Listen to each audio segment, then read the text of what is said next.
ഇന്നലെ കാലൊന്ന് മടങ്ങി, ചെറിയ നീരുണ്ട്. കുഴമ്പ് വെച്ച് ചൂട് പിടിച്ചപ്പോൾ ഇന്ന് നീര് കൂടുതലാണ്. എന്താണ് ഈ സിറ്റുവേഷനിൽ ചെയ്യേണ്ടത്?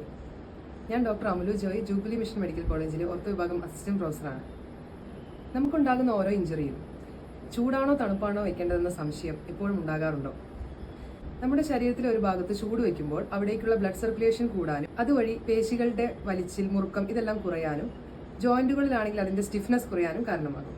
എന്നാൽ നമ്മൾ ഐസാണ് വെക്കുന്നതെങ്കിൽ ആ ഭാഗത്തേക്കുള്ള രക്തക്കൊള്ളുകൾ കൂടുതൽ ടൈറ്റ് ആകാനും അവിടേക്കുള്ള രക്തപ്രവാഹം കുറയുന്നതും അതുമൂലം നീര് കുറയാനും ഇടയാകും. ഇപ്പോൾ നമുക്ക് കുറച്ച് സിറ്റുവേഷൻസ് നോക്കാം. കുറേ കാലമായി ഓസ്റ്റിയോ ആർത്രൈറ്റിസ് ഉള്ള ഒരു മുട്ടാണ്. ഇപ്പോൾ നല്ല സ്റ്റിഫ്നെസ് ഉണ്ട്. എന്താണ് ചെയ്യുക? നിങ്ങൾക്ക് ചൂട് വെച്ചതിന് ശേഷം നല്ലോണം എക്സസൈസ് ചെയ്യാം. ഇത് നിങ്ങളുടെ പേശികളെയും ലിഗമെന്റിനെയും ലൂസാക്കാൻ സഹായിക്കും.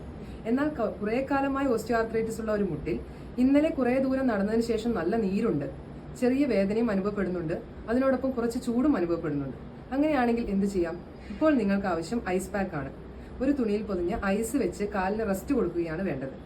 മറ്റൊരു സിറ്റുവേഷൻ നോക്കാം.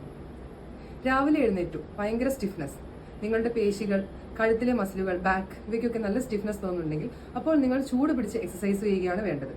കുറെ കാലമായിട്ട് നിൽക്കുന്ന ടെൻഡിനൈറ്റിസുകൾ, ഉദാഹരണത്തിന് ടെന്നീസ് എൽബോ, പ്ലാന്റാർ ഫേഷ്യേറ്റിസ് മുതലായവ, ഇവയ്ക്ക് 3 മാസത്തിന് മേലെ ദൈർഘ്യമുണ്ടെങ്കിൽ അതിന് നിങ്ങൾക്ക് ചൂട് പിടിച്ച് എക്സസൈസ് ചെയ്യാം. എന്നാൽ നിങ്ങൾക്ക് ടെന്നീസ് എൽബോ തുടങ്ങിയത് ഇന്നലെയാണെങ്കിൽ അവിടെ നീർക്കെട്ടും ചൂടും അനുഭവപ്പെടാം. അങ്ങനെയാണെങ്കിൽ അവിടെ ഐസ് വെച്ച് റെസ്റ്റ് കൊടുക്കുകയാണ് വേണ്ടത്. കുറെ കാലമായി യൂറിക് ആസിഡിന് ഗുളിക കഴിക്കുന്ന ഒരാളാണ്, അല്ലെങ്കിൽ പണ്ട് യൂറിക് ആസിഡ് ഉണ്ടായിരുന്നു, ഇപ്പോൾ നിങ്ങൾക്കൊരു ജോയിന്റിൽ വേദനയും ചൂടും അനുഭവപ്പെടുന്നു. അങ്ങനെയാണെങ്കിൽ അവിടെ ഐസാണ് വെക്കേണ്ടത്.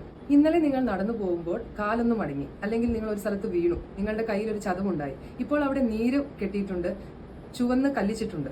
ഒരിക്കലും ചൂട് വെച്ച് ഒഴിയരുത്. അവിടെ നിങ്ങൾ ഐസ് വെച്ച് റെസ്റ്റ് കൊടുക്കുകയാണ് വേണ്ടത്. എന്നാൽ ഇതേ ഭാഗം നിങ്ങൾ 3-4 ആഴ്ച കഴിഞ്ഞിട്ടും അവിടുത്തെ മസിലുകൾ ടൈറ്റ് ആവുകയും നിങ്ങൾക്ക് പേശികൾക്ക് മുറുക്കം അനുഭവപ്പെടുകയും ചെയ്യുകയാണെങ്കിൽ അവിടെ നിങ്ങൾക്ക് ചൂട് വെച്ച് മസാജ് ചെയ്യുകയോ എക്സസൈസ് ചെയ്യുകയോ സ്ട്രെച്ചിങ് ചെയ്യുകയോ ചെയ്യാം. നിങ്ങൾ ജിമ്മിൽ പോകുന്ന ഒരാളാണ്. ജിമ്മിലെ വർക്കൗട്ടിന് ശേഷം നിങ്ങൾക്ക് ജോയിന്റിൽ ഒരു വേദന അനുഭവപ്പെടുന്നു. ഇപ്പോൾ ഏറ്റവും നല്ലത് നിങ്ങൾ ഐസ് വെച്ച ആ ഭാഗത്തിന് റെസ്റ്റ് കൊടുക്കുന്നതാണ്.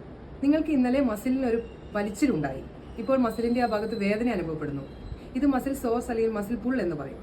ഈ സമയത്ത് നിങ്ങൾക്ക് മസിൽ സ്ട്രെയിൻ കുറയ്ക്കാനായിട്ട് ഐസ് വെക്കാവുന്നതാണ്. എന്നാൽ ദീർഘകാലം നിങ്ങൾ റെസ്റ്റ് കൊടുത്ത ഒരു മസിൽ ടൈറ്റ് ആയിട്ടുണ്ടെങ്കിൽ ആ മസിലിനെ സ്ട്രെച്ച് ചെയ്യാനായി നിങ്ങൾക്ക് ചൂട് പിടിക്കാം. ഇത് ഞാൻ കുറച്ച് സിറ്റുവേഷൻസ് പറഞ്ഞതേ ഉള്ളൂ. നിങ്ങൾ ഇങ്ങനത്തെ സിറ്റുവേഷനിലൂടെ പോകുന്നുണ്ട്, നിങ്ങൾക്ക് എന്താണ് ചെയ്യേണ്ടതെന്ന് സംശയമുണ്ടെങ്കിൽ നിങ്ങൾക്ക് കമന്റ് ചെയ്യാം. വീഡിയോ ഇഷ്ടമായെന്ന് വിചാരിക്കുന്നു. Thank you.